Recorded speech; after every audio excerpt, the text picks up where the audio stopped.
Assalamu alaikum wa rahmatullahi wa barakatuh. Good evening, everybody. Welcome to Knowledge Oman's fifth webinar with me, Nabila Barwani. Tonight, I'm beyond thrilled to be moderating the session with you today on a very special day, a day that has been dedicated to us by the late Sultan Qaboos. May his soul rest in Jannah. Today, on the Omani Women Day, I'd like to congratulate all the Omani women. Congratulations and happy Omani Women Day. Tonight, we don't stand alone, but we have our mothers, our grandmothers, our great grandmothers, and those before them. Generations and generations of women who have put so much effort, who have believed in themselves and lived their dreams as well. So, congratulations to all of them. Congratulations to all of you, and happy Omani Women Day. I'm very honored to be moderating tonight's session, and I am also very happy to have a very special guest with us tonight, inshallah. As we always do, I'd like to introduce Knowledge Oman very briefly to those of you who are tuning in for the first time.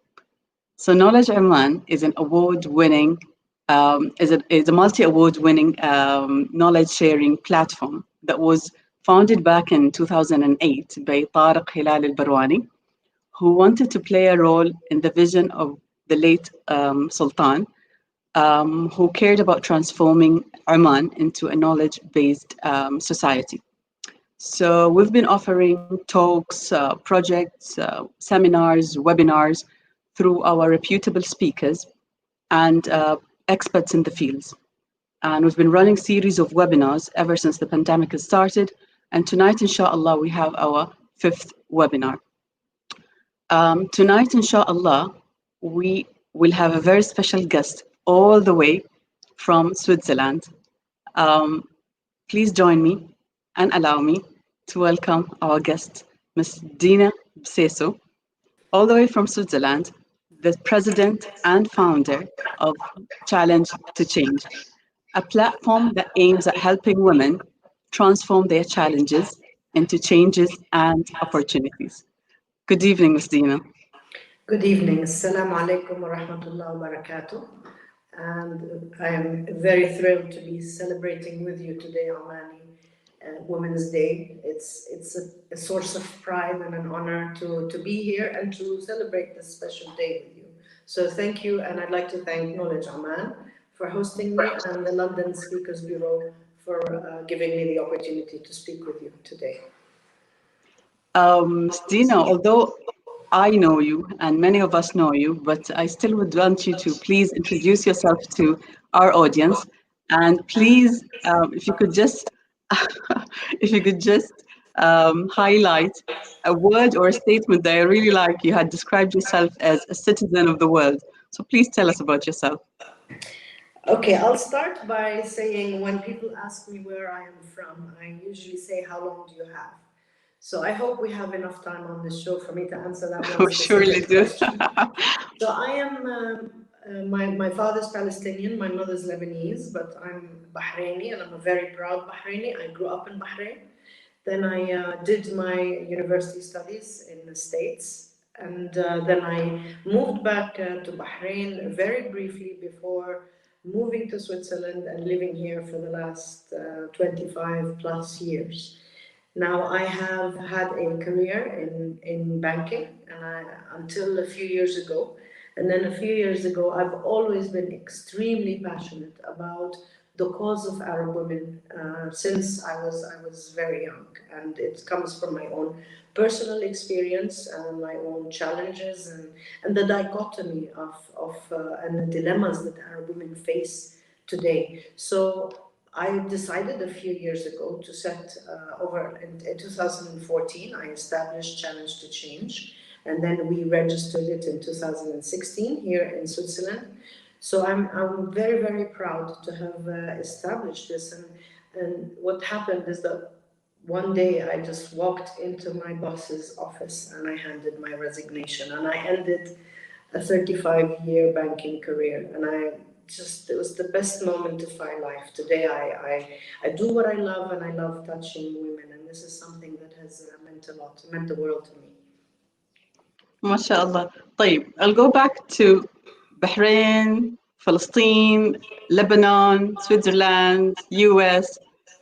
Just out of curiosity, does that cause any confusion or is it the other way around? Absolutely not. It doesn't No? cause any confusion. It's actually, I feel like I'm a sponge. My father, when I was little, said just keep your core, keep your values, keep your pride in being an Arab woman. And for me, Bahrain, Lebanon, or Palestine, we are all one Arab nation, and I feel I don't differentiate. Bahrain is I'm a proud Bahraini and I'm a proud Palestinian. But I believe that what my father taught me when I was little is really be like a sponge, take what's best in other cultures, but don't lose your soul and don't lose your identity. So there's absolutely no conflict there. It's actually completely, if you sort of know how to do it, and I've learned to do it, it's just to basically just get it all to be one nice colorful mosaic. MashaAllah. طيب, challenge to change. Where did that name come from? It came from a saying by Mahatma Gandhi, who Oh, said, okay. be the change you want to see in your life. And I felt that the only way the Arab woman can change her existence, her challenges, is to be that change.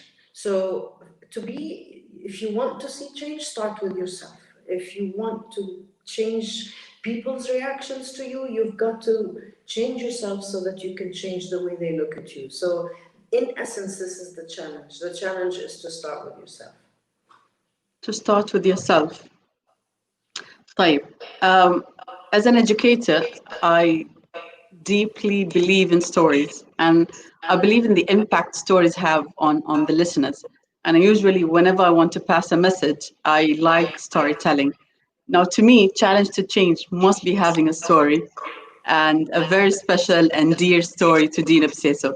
So tell me, what is it that, or when was the transformational or the turning point when you decided that, khalas, I don't want the 35 years of banking and let's start something new. Let me start something that I'm more passionate about and not necessarily money generating. So when was that? How did it happen? Why challenge to change? Actually, I started Challenge to Change. There were two turning points in my life. When I set up Challenge to Change, I was still wearing two hats, and I was actually working very hard because I was still a banker and I had set up Challenge to Change. So I started Challenge to Change from a personal experience that was extremely, it was one of my most difficult moments in my life. And I had reached a very low point psychologically and emotionally. And at that point of despair, I had only two ways: either just to continue sliding or to get up and face, embrace my vulnerability. And when I went through that, I was very fortunate to come out the other end. And then I realized that there's so many women that may have gone, not me, that have gone through what I've gone through, which is this deep psychological and personal dilemma. And I said to myself that I have to share with these women that they're not alone. Because when you go through personal and psychological and emotional troubles, you feel alone, you feel ashamed, and you feel just isolated. And the most important thing you need to know is that you're not alone. So that was the first step, and that's where I decided to establish Challenge to Change. I said that I need to create a platform where other women can belong and not feel alone, and then at the same time thrive and be the better version of themselves. But what made me go and hand my resignation was another situation where I had already established Challenge to Change over 2, 3 years, but I was still working. And a friend told me that I was I felt I was dragging my feet every day going to the office. I hated what I was doing.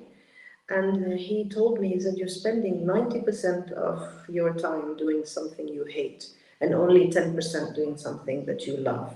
So why are you doing this? And I just really reflected for a few days. And I just went in and walked out of a 35-year, very well paying career. But I've never been happier. So That's good. There are a few words that you had mentioned, and I'd like to stop at them. One is vulnerability. So, what does that mean? vulnerability is that we usually have two sides to us. There's the side that we show. There's the side that I used to show, which is the banker, the successful woman, the honors student, the honors student.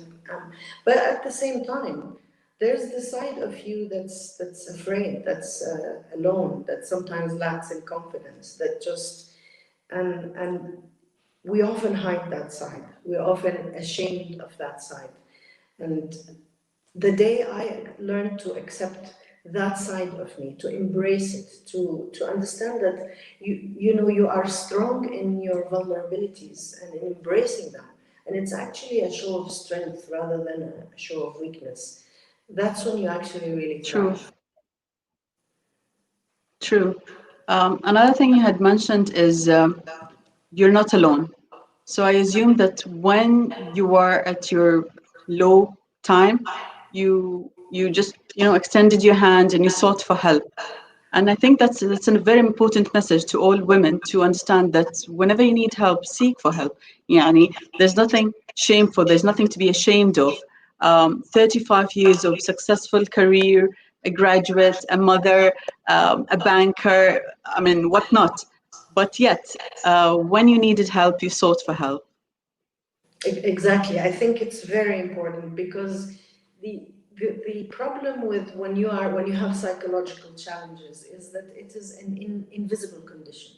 So if somebody breaks a leg, you're very happy to sign on their cast or carry the shopping for them or help them cross the street. But when people are suffering from emotional and psychological issues like depression, like anxiety, it's an invisible condition. And often people would tell you, what's wrong with you? Get up, shake it off. This is, why don't you just thank your blessings? You have everything.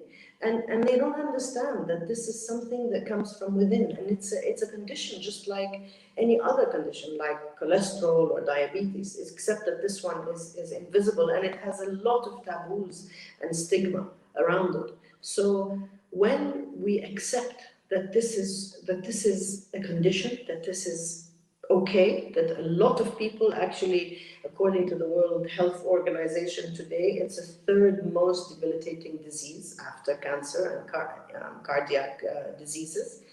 So the minute society accepts that, the family accepts that, then people who suffer from it will not be alone. And they can feel no shame because it's not just that society shames these people, it's also that they feel ashamed themselves. So the minute you accept it, you embrace that vulnerability and you ask for help. This is what I realized, that what was my biggest point of shame and weakness was actually my biggest badge of courage. Okay, you once said, how can we empower the limbs when the backbone is weak? Exactly, because most support programs in society focus on education, vocation, and profession. So we teach kids, we teach young women, it's all about teaching them, it's about them going to work and to learn certain vocations. But how useful is it if you have a PhD in chemistry, but if you go back home and you suffer from severe and deep anxiety or depression or very low self-esteem, you have to, I mean, as the way I see it is that all these training programs, educational and professional, are the limits. But if you don't have a strong backbone, and the backbone is your own emotional and psychological and mental well-being, if you don't have that strong backbone, then the limbs will be there, but they won't take you anywhere. Yeah. You know what I find challenging as a woman is the fact that so many people rely on us and depend on us. So at work, you are the manager and you're in charge of a team or two or 10. at home you've got kids, you've got a house, you've got uh, family members who also rely and depend on you. So I can imagine times when women feel that I need to pause, I need a break, I just need to reflect, I just need time out. It's very difficult because then you're asking everybody to literally give you a pause, yeah, give you a break, which is شوية difficult because I think there's that sense of guilt that, but others are depending on you. I think that's very courageous to say, خلاص, now I need a break. Now I need to sit down with myself and take care of me. And for me, in many of the workshops that I do with young women, with women in general, I think the concept of self-care, unfortunately, in our society, we confuse self-care with being selfish. Now, I remember when the kids were small, I would steal an hour to go to the hairdresser. Steal. And even in that 1 hour, I felt guilty. And that's what I try to tell these young women most of the time. I try to tell them that self-care is something that's extremely important, because how can you care for others if you can't care for yourself? How can you love others if you don't love for yourself? How can you respect others if you don't respect? Or how do you expect others to respect you if you don't respect yourself? So Okay. self-care, I think, for me, is the backbone of a proper mental and psychological well-being. And once you have that, then it's easier to have a healthy family. And you actually, more importantly, you're setting the example for your children, for your daughters specifically, that it is absolutely okay to take care of Okay. yourself. It's not just okay, it's important, it's primordial. It's something they have to understand, that when you are taking care of yourself, you are actually taking care of them. Would you say it out loud that يا جماعة, I need time out, I Of need a course, break? Yeah. of course. I mean, in Arabic, there's فَقْدُ الشَّيْء لَا يُعْطِيهِ. True. He True. who does not have cannot give, or she Yeah. who does not have cannot give. So if you are running on empty, if you're exhausted, you wake up in the morning, you prepare breakfast for the kids, you send them, take them to school, you go into the office, you come home, you have to cook for the family. At the end, if you are running on empty, it will affect your psychological state, your stress level, and then you become edgy with them, and then you become. So, what use are you to your children and to your family if you are running on empty? So Yeah. you You have cannot to, pour from an empty cup. You're right. Yeah. exactly, Yeah. you have to fill like a car. You have to fill the tank. You can't let it just run on empty. Otherwise, it'll Yeah. just break down. And if it breaks down, then it just doesn't, you have to stop to refuel. That's why we take our cars for service. Yes, Yeah. exactly. But we don't take Yeah. ourselves for service. That's right. That's right.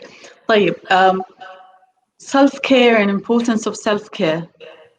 Um, I assume that's the reason why when you decided to start Challenge to Change, the first, how can I say that?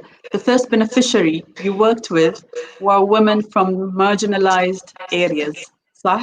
Yes, absolutely. Yes. Yep. Um, I mean, the Challenge to Change platform is a platform for Arab women. I started with marginalized areas because I just felt these women, I mean, the women were in Gaza, in the West Bank, refugee camps in Lebanon, Syrian and Palestinian refugees, because I felt that they were particularly in need of help, and especially just given the life circumstances and those that are affected by conflict. But for me, I think suffering is not something that is exclusive to to women in marginalized areas. You can be living in a palace and be suffering from some emotional situations, psychological situations. So my focus and our focus is on Arab women in general. We started in these areas, but our objective is to really expand to the rest of the Arab world. Okay. So let's just say women in marginalized areas have reasons for not taking action as fast as women in areas that are just fine and the economy is perfect and the politics is great and all of that. ولكن again, we see women in countries that are just doing okay or are doing great are also not achieving their fullest potential, which just makes me doubt, what's stopping us as women? What are our blockers? When the society has given us everything, when the country has equipped us with the tools, when we have everything a woman needs in terms of education, in terms of job opportunities, in terms of, I mean, you name it. Yet we're not working, or we're not putting our utmost efforts into achieving or living our dreams. So what, in your opinion, is the blocker? The blocker, again, very simply, is the backbone I spoke about. Because the backbone is about mental health, it's about well-being. So our there's a lot, we have residue after residue after residue of cultural and familial and social and psychological and emotional things that have come through generations, which means that by definition, there's a lot of situations where, just maybe as women, and I always start by telling women, please get rid of the victim mentality. We are not victims. We have challenges and we need to surmount these challenges, but we are not victims. Now, there are many things that we've inherited as women from the Middle East, Arab women, Muslim women, patriarchal society. But these are all things that we can overcome. The most important thing that we need to be aware of is the inner narrative that we tell ourselves. And I think the biggest blockage is what we tell ourselves. You have an example of you're sitting in a meeting or in a classroom and you want to raise your hand, but then you say, no, no, no, no. Something inside you says, no, this is a stupid idea, don't. So we just, before saying anything, we put our hands back down. So it's Yeah. changing the narrative. It's saying no. And it's sometimes we have inside us that 7-year-old in class who, whether we like it or not, was put down somewhere by, a family member, a teacher, and that 7-year-old is still crouching in our head. And we have to tell that 7-year-old, you are enough. You are good enough. And that's, for me, what I'm trying to tell all these Arab women out there. You are enough, the way you are, with your vulnerabilities, with your contradictions. This is the beauty of who you are, and your cultural mixes. Yeah, so it's a mindset. It's a mindset, Absolutely, and yeah, absolutely. yeah, it's that inner voice in here that keeps on Exactly. talking to us negatively. But then, can you switch it off? There are ways, well-being, mental well-being doesn't just come. You don't just sit here and it's like, oh, it descends on you from the heavens. No. It takes hard work. I mean, there are many things that would help you achieve this balance, this mental well-being. It starts by having a proper discipline, simple things. Having a discipline in your life, العقل السليم في الجسم السليم. How do you, a healthy body is in a healthy mind. How do you balance the two to just be healthy? It's about gratitude, things that we sometimes think very simply, we take for granted, but gratitude, being grateful. There's a Harvard study that says if you practice gratitude regularly, it rewires your brain to think more positively. Acceptance. So there's many different tools that can, meditation, and then the list can go on. But they're basically mental well-being takes commitment and hard work. And most importantly, it's reaching a level where you can still your mind or stop the negative narrative. I always say there's a book I read once which just says it's called Flip It. You flip it. When you start saying something negative to yourself, flip the narrative. Just counter it by a positive statement, and very soon the negative will become less loud. طيب, I remember yesterday this incident happened to me when I'm working on a project. It's an educational related project. And I've put so many hours and so much effort into it that I'm about to deliver the project and submit it. So this woman from the same field, knowing how much time and how much effort I've put into this project, was like, "Are you sure you can do this? Are you sure you're the right person for this? Are you sure you want to try this new thing?" Uh, and she made me second, how can I say it? She brought those second thoughts to my mind and made me self-doubt myself. And then, alhamdulillah, because I'm surrounded by good friends, a very positive, alhamdulillah, circle. And I had that encouragement from my friends who were like, Nabila, you can do it. Nabila, don't listen to any of that negative ideas. And who is anybody to tell you what to do and what to not to do? And I personally felt that many of the times we women, we are the ones who pull our female colleagues down instead of rising each other up. We are the ones who, I don't know, we are the ones who stand in the way of each other as female, as women. So what do you have to say about that? You're absolutely right. It's sad, but Mm. sometimes a woman's worst enemy is another woman, unfortunately. Yeah. And I couldn't agree with you more. But again, it's about, I was told it's hard work again, but it's not what people tell you or what people think of you. It's about what you let them do to you and how you let Yeah. them influence you. Yeah. So again, this is about strengthening that muscle of self-confidence. Everything in life is a muscle, whether it's going to the gym and strengthening those muscles, your triceps and biceps, or it's that self-confidence, positivity. It's also strengthening that confidence. But sometimes we can do things, change things around, and which is what we do in Challenge to Change, which is by creating a community. I mean, we have these women's circles, and my concept of having Challenge to Change is to create solidarity. And you create solidarity by the circles we hold, by getting the girls to speak in a very, very comfortable, safe, and confidential environment, and then they connect with each other. Creating these groups and this solidarity and this community, and as the community grows, it's all a question of education and awareness again.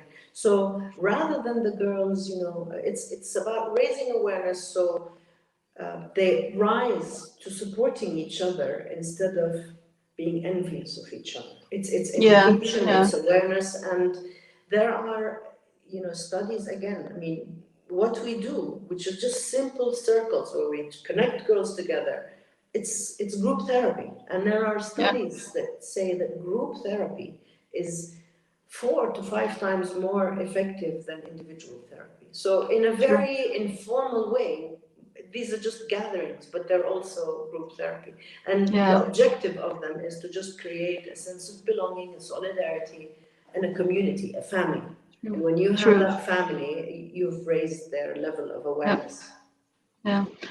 One thing I also learned is as we self doubt ourselves, someone else has already grabbed that opportunity, and someone else has delivered that speech, or someone else has submitted that project, or someone, So I think women need to have the courage to just step up and try new things and share their voices and just be them. Yeah.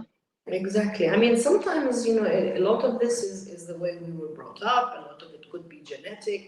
A lot of it is, much of it is cultural, the way we grew Mm. up as women in a patriarchal society. And, you know, boys are maybe by definition just brought up to be more outgoing and to go out there and grab things, and we're just taught to sit back. And so we have to just not fight against the way we were brought up, but actually embrace it. And Many times, in my career as a woman and as a banker, the idea was not to try and be a man, because there's many male bankers out there. The idea was to try and see what are my strengths as a woman that I can bring to the table. Yeah, And our strengths as women, we have a lot more empathy. We're team players. We're hard workers. So there are elements that we bring to the table that complement men. So we yeah, have to see these traits as strengths, and not true, as weaknesses. true. Someone has just shared a comment here asking you to comment on a statement that says, knowledge leads to wisdom. What do you think about that? Knowledge leads to wisdom. I I would say, okay, this is, I'm going to be philosophical because it's a philosophical question. So I think it's Mr. Salim Sadiqi. And I believe that in we all have our truths and our knowledge. I have my knowledge, my set of knowledge, my set of truths that has been uh, developed through my experiences, my faults, my mistakes. So this is my set of knowledge. And I believe that as the generation came and I'm going to sort of raising my children, it's not my responsibility to pass my knowledge on to them. It's my responsibility to equip them with the tools and the wisdom to find their own knowledge. So this is what I would comment. I think that knowledge is a set of one's own experiences, but wisdom is what you transmit to other people, to the younger generation, to people around you. And knowledge can be subjective. So, sometimes knowledge is subjective.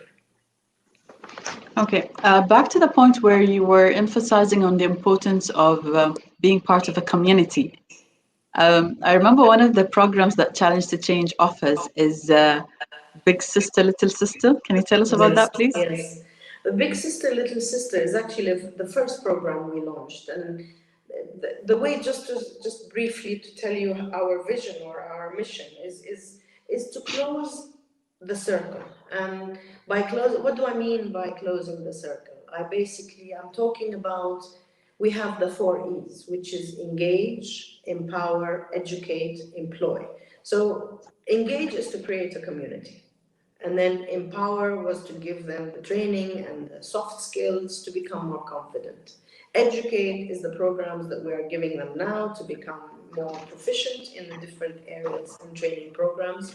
And we cannot, this is all has no value if they don't translate that into some form of economic independence and subsistence. But let me go back. So the reason I've mentioned the four E's is that the Big Sister, Little Sister was the engage phase, and that's where we decided that we are bringing together, it's a mentorship program. So we're bringing together successful businesswomen, teachers, professors, and at the same time, these people would adopt, if you may, young girls. In Lebanon and in Palestine, and some of the young girls, and they would mentor them. They would, these girls are at a very, very important phase in their lives. They have to make decisions from an academic point of view, marriage decisions, partner decisions.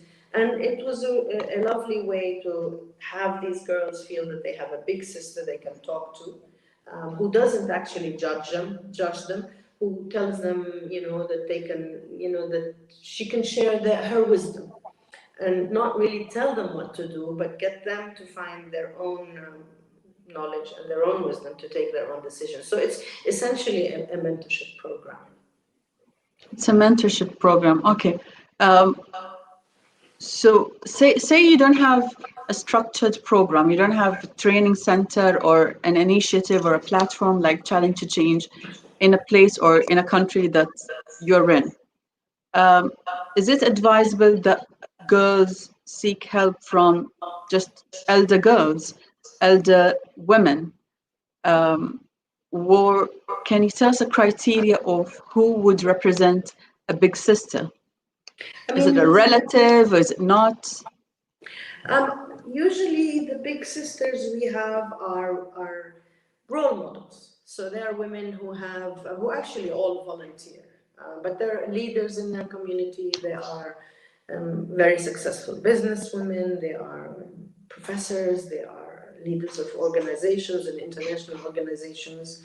Of course, if you don't have an association like Challenge to Change, there is merit to going to an elderly person. Obviously, it's good that she would be, aware and educated and informed and open-minded. But the most important side of the big sister, little sister, is that the big sister is an independent source. So it doesn't help, is a neutral source. So it doesn't help to go to your mother or to your aunt, because there's a whole, they have, I'm sure they have lots of wisdom to share, but the big sister is completely neutral and independent, and the girl can open up with her without fear of being judged or told what to do. Okay. Um, Someone says, thanks for the explanation on knowledge and wisdom. Yes, he would like to add. Yeah, thanks for the explanation. Yeah. Okay. So back to challenge. Okay. Today and the pandemic and in such a time where there's so much uncertainty. Tamam. How would you advise women to challenge their own obstacles, change their current status? How is that even possible when things are just not clear? I always would say it's just a question of, is the glass half empty or half full? Yes, we have a very challenging situation with the pandemic. We're at home, we're locked down, we cannot travel like we do, we cannot go out as much. But there are amazing opportunities that you can do from home. And I just did a talk about the benefits of, like how to sort of be mentally fit during the corona crisis. And that's essentially, there's so much that you can do to be mentally fit. So much has gone online now that everything can be done online. You have, so you can stay challenged, because you can think of all the things you wanted to do when you were running crazy, stressful lives and didn't. And now you have the chance to sit. And I remember actually the best from March until June, I was locked up in Bahrain most of the time, but it was a very nice time because it forced me to sit, to focus on what's important, to play backgammon with my father. I never had time to even stay, I'm sitting there. So I had the time, we had the time to sit back and say, I want to do this, I want to do that, I want to paint, I want to do this and that online learning. Even exercise. There's so much exercise on YouTube now that you can just. It's how you look at it, and I think even us in Challenge to Change, we have not stopped at all. We continue to offer everything. We've moved online. Because of the confinement, there's very few, like with the social distancing and the lockdowns, we've moved online and we are equally as effective. So it's just about changing just the perspective again. Okay. Things will go back. I mean, things will go back to what they were. But by the time we'll go back, I think if we adopt the right attitude, we will be the richer and the better for it. Okay. So there are two ways. There's either a girl who hasn't figured out yet what she wants to do in life. And by that, I don't mean a career or a job, but what's her purpose in life? Like, we all have a purpose for being here. So you either haven't figured that out yet, or there is a woman who has spent years and years in her career, raised her children, they've grown up, everything is perfect. And then at the very, I don't know if I can call it a late stage or what, but she realized that this is not what I want to do and I'd like to change that. Okay. Is this too late for the second woman? Is the first woman or the first girl ever going to figure out what she's here for? How can she figure out what she's here for? Um, all of those questions usually come in mind when you are young. Like everyone has achieved their dreams or living their dreams, but I am yet to live my dream. What can you say about that? First of all, to the young girl, I would say, there's no road that is paved unless and until you take the first step. And so many times, I mean, there is no dream, one dream. I started my life thinking I was going to be a lawyer and live in Bahrain. And I was convinced I was going to be an international lawyer. I was going to belong to an international organization. I studied law. I studied political science. And then one day I did an internship in a bank, and I'm like, hey, I like this. And then I ended up in Switzerland. None of this was planned. Then, when you spoke about the older woman who just decided again, was it too late? I mean, I'm in my 50s, and I just decided a few years ago that 35 years of banking, now I want to fulfill my dream. So there is, first of all, it's never too late. You're never too old to start all over again. And so this is what I would say to the woman of, I wouldn't say older women because I don't consider myself, to the mature woman. And to the young girl, I'm like, you have the rest of your life. And so, you try something, it doesn't work. You try something else, it doesn't work. The only thing I would tell this young girl is do what you love. Because if most successful people today are people who decided to do what they love, and it's like me dragging my feet going to my banking job every morning until it became unbearable. So just cut all that unnecessary and find out what you love. And sometimes you'll have to go through so much to figure out what you love. And every road, every path that we take is taken by the first step. I mean, there is no path unless we start walking. So we can't just sit on the fence and say, okay, this is my path. You have to start walking. And then somewhere in the middle of the road, you will decide, okay, like Robert Frost said, two roads diverged in a wood, and I took the one less traveled by. You might end up choosing to take the road less traveled by, but this is your journey. And I'm so passionate. You can see the passion now. The most important thing I would tell the younger girl is that it's really not about the destination. It's about the journey and what you learn during that journey. Okay, okay. Just as silly as this question might sound, like I always wonder, why is it women empowerment? Why can't it be uh, girls empowerment? يعني in Arabic تمكين المرأة. ليش ما تمكين الفتاة? It should start at a very early age, I believe.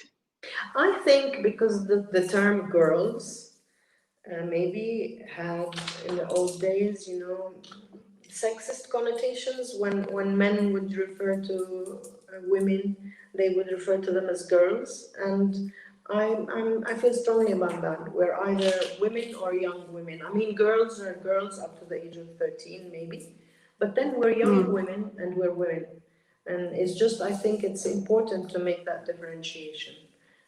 It just has historical connotations. Okay, okay, okay. I have a question with me here that says, كيف توجد التوازن بين القوة والحاجة للمساعدة? Sorry, but that question is in Arabic. Would you like me to answer it in Arabic? Yeah, please go ahead. Please repeat the question again. كيف توجد التوازن بين القوة والحاجة للمساعدة؟ Okay. أساسا القوة ليست يعني شيء مضاد للحاجة للمساعدة. أنا أجد أن هناك قوة كبرى عندما تريد أن تساعدي. يعني مساعدة الآخرين هي أقوى أمثلة القوة. فما فيها توازن، فيها إنك تتقبلي، يعني تتقبلي إنك جزء كبير من المجتمع ومن قوة المجتمع ومن الأشخاص اللي كانوا تاريخياً من أقوى شخصيات هم الأشخاص اللي ساعدوا المجتمع. فأنا لا أجد تناقض بين Okay. القوة والمساعدة، بل بالعكس أجد أن مساعدة الآخرين والشعور يعني بمساعدة المجتمع وبالتآزر مع المجتمع هو أقصى يعني قوة، يعني أكثر Yeah. قدرات. I think she was referring to her needing help, which we had answered earlier in English. Yeah. اوكي Yeah. اوكي Yeah. لما بالعكس يعني لما انت بتطلبي المساعده،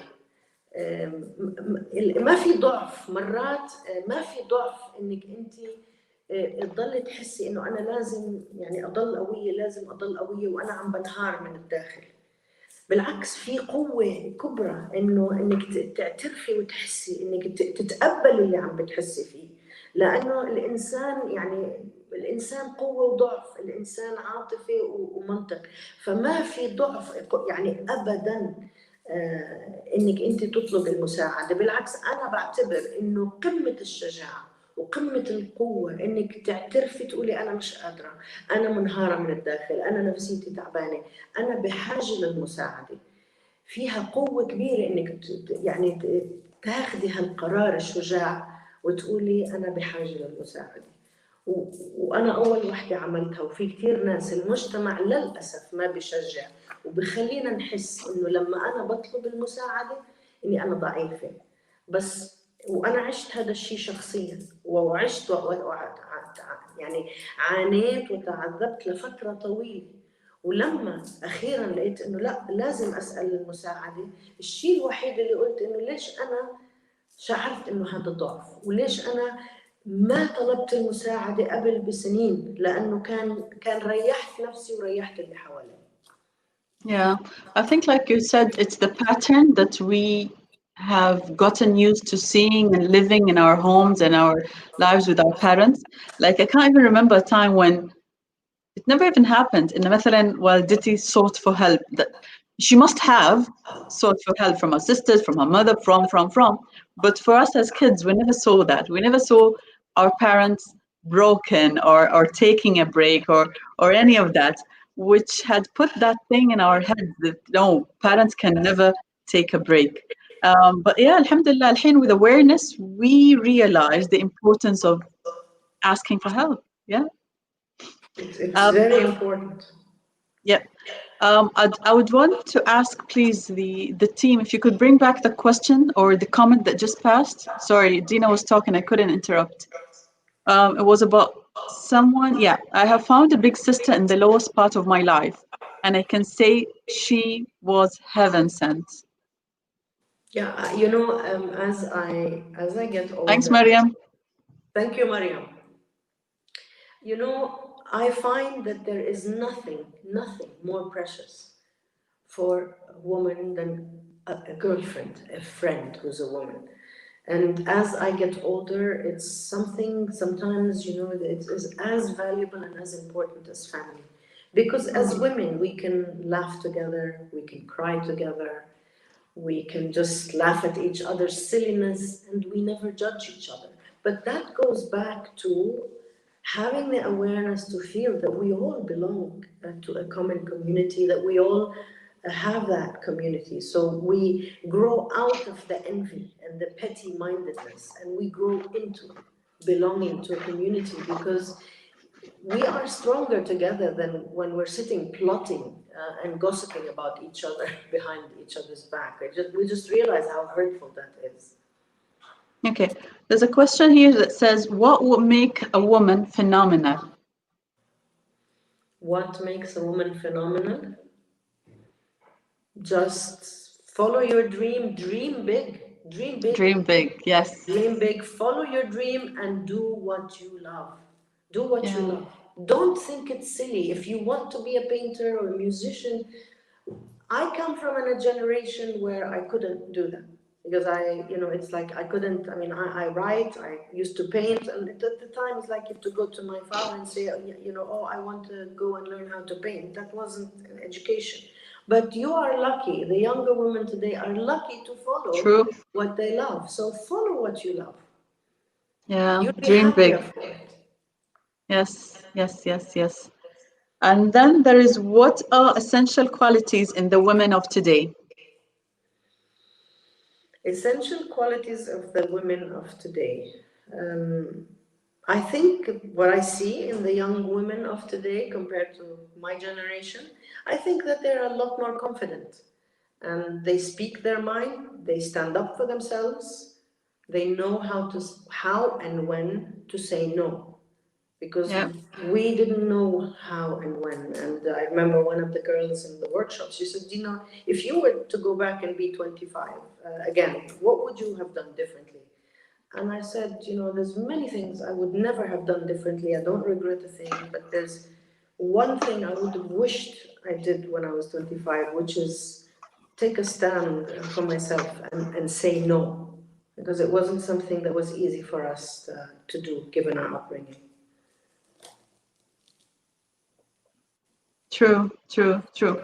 Okay, so back to the four E's when we said engage, empower, educate, and employ. Yes, Employ, does it have to be in a setup of, a corporate, an enterprise? absolutely. Yani, in other words, do we encourage every woman and all women to work for an enterprise? Well, no, as long as you have your education, then you're good enough. Uh, as long, I mean, of course, the education is good enough. But today, the whole world economy is changing. The internet has changed our lives to such a degree that more and more, and especially now with the corona, that jobs have become virtual. We have situations where many of the girls we train take intensive training, go online, get jobs, and then they're sitting at home. They're stay-at-home moms, but some of them are strong. They've had a working career. Now they're taking care of the kids, and as long as you have a computer and you learn certain skills, then you can work from home. So the idea is not about getting a job. The idea is about being confident. And sometimes being confident for some of the women in marginalized situations and some women in general is to be financially independent. There's a lot of empowerment in having your own pocket money versus asking, for money. It's a very strong factor. So the more we educate so that they can work, even for simple jobs or online jobs, then it just gives them that financial independence and consequently confidence. Okay. Um, the same question that you were asked if you were 25 years old again, I would ask if your kids were young again, okay? Would you raise Noor Excuse and me, I Omar? have to. My kids are young, so you're making me Yeah, if they were younger, would you raise the girl the same way you would raise a boy? I already did that, You did Nabila, that. and I realized. You see, again, we've inherited generations of cultural differences between the boy and the girl, and although my mother is a activist and she wrote about the women's, so I take it from someone which is my mother, but I still realize that because of the residue of how she was brought up and how her mother was brought up, that I still carried part of the residue. So at some point, the son would get up and go to his room, and me and Noor would sit and clean the kitchen. And I realized that some of that residue was still there. So I decided to break the pattern. And that was 10 years ago when I mean, Noor is 26 now. So yes, she was, I think, even more, 12 years ago. And I sat them down and I said, Noor, I owe you a huge apology because I'm sorry, this is something that just came, I guess, with my DNA. But now that I realize it, it's not going to happen anymore. And I was insistent that she and her brother Omar are not, any different. And many times, we compare, all of us in our families. We sometimes compare ourselves to our brothers and like, oh, they're smart, we're not. And and this is something I'm constantly, telling her. And this is, I think, most Arab women compare themselves to our brothers. And it's important to make sure to tell them that they are as strong as equally confident. I remember the other day when you posted in your Instagram account Noor's photo and said Happy International Daughters Day. I thought that was big. Yeah, yeah. And I am very proud of my daughter and my son, both in their individual ways. My daughter, again, Noor is creative. She loves music. She's the most creative person that I mean, of course, she's my daughter, so I can't be objective, but it takes a lot to try and encourage her, especially, I mean, you're taking Noor and then my father's generation, and my father would ask Noor, Noor, what are you studying? And she'd say, I'm studying music. And he'd turn and say, but that's a hobby, that's not an education. And it took time to educate my father that no, music is an education. She did music and philosophy, and she's very talented. And she just graduated a master's from Columbia, and now she's in journalism. But yes, she does what I've encouraged her, and her father's encouraged her to do what she loves, and it's very important to get your children to do what they love, because that's how they will blossom. That's how they will achieve in life. طيب. Another curious question I have is, would you encourage mothers to take their child or their children from a very early age to a mental health, support?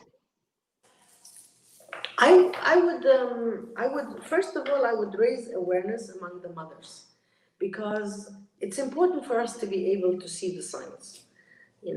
First of all, you've got to educate the mothers, the fathers, the family to understand that really, when we look today at, as I said again, in the World Health Organization statistics, mental illness is in the top three most debilitating illnesses today. So we have to raise awareness at the society level.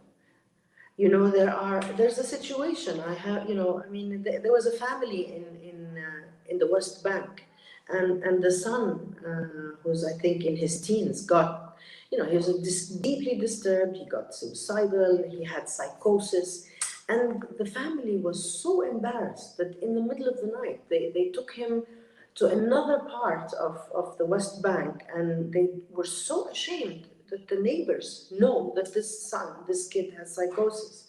That would they have been this ashamed if he broke a leg, or No, if of he? course not. No. But so we need first and foremost to establish awareness about mental health with the mother, with the father. And then, then when they have that awareness, they can see the signs. If the child is isolated, if they're depressed, if they're subdued, then you can say yes. And then there are many other things. There's also creating an environment that will keep the child mentally fit, which is, I go back to the basics, which is having a routine, exercise, not too much social media, all the video games that they spend 12 hours on, weight, all of these contribute to mental wellness. So it's a whole field, but once we have that awareness, and then absolutely, there should be no shame, no taboo. When I was going through my struggles, and frankly, when I hit my lowest point, it's a kind of pain I wouldn't wish on my worst enemy. But my biggest problem was one, the society, which is like, what's your problem? Look, thank God, look at what you have. And they don't understand that. I just couldn't روحي tell them. صلي. روحي صلي. Go to the gym. Turn on the curtains. طب يا أخي, but it's dark here. You don't know that it's just hard to get out of bed in the morning. But they just don't understand that, and then you start feeling ashamed. So you're like, why am I feeling this way? What's my problem? And the shame is so profound. So I think there's so much work to be done to liberate. I could have a talk just about mental illness itself, and how much it has cost the individual, the family, society, the workplace. And if the sooner we start focusing on it, the healthier society we will be.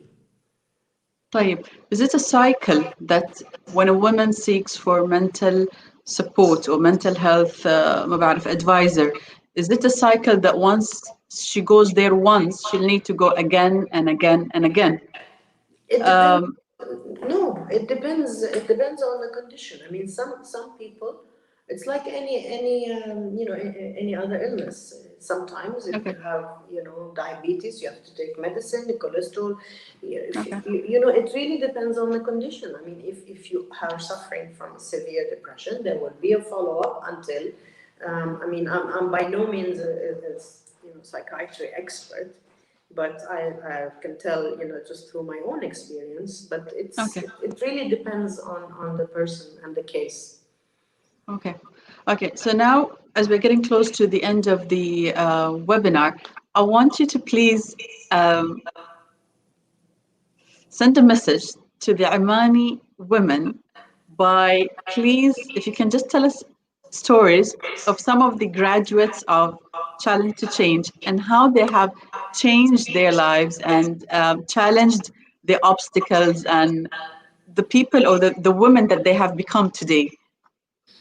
Um, there's so many success stories. I cannot even begin because Yeah. every day I just see these girls blossom into flowers, and the confidence and the hope and the happiness in their eyes. I am emotional by nature, but every time I see these stories, I have tears in my eyes. But I will mention one story in specific, and this is our girl Huda. And Huda, when I started mentoring Huda as her big sister, Huda comes from a Bedouin community, and Huda was so shy. First of all, her when she saw men on the street, she would cross the street because she was so afraid, so shy. And slowly, I began to mentor her, and then we took her on in Challenge to Change. And she's a Bedouin, she's a farm girl, and she's a herder of goats and sheep. And but she managed, she's a fighter, and she managed to get her father, while herding the sheep, to finish her education. And she has so much determination. And then when she came with us, she's now running our programs. She just was asked to do a TED talk. She's been interviewed on Oh, wow. French TV, German TV, and during the TED talk, she did such a passionate talk that just as she finished the talk, the head of a university in Gaza got up and says that Huda will get a master's scholarship for the subject of her choice. And Huda, I just say because that's the story that comes to mind. But there's so many cases like Huda. I mean, we're at the end, but I could just, the success stories are boundless. يعطيك العافية. And salute to Hilda or every other girl who has a similar story like Huda's. Ms. Dina, أنا أشكرك. Thank you so much for your time. Thank you for joining us. Thank you for being a very special guest on a very special day to all Omani women. I'd like to wrap this up by saying, inshallah, may we know such phenomenal women like yourself. May we raise them. May we be them, inshallah. Thank you so much from me and the entire team of Knowledge Oman. Thank you. It really touched me to be here. Thank you very much. And happy Omani Women's Day. Thank you. Bye-bye.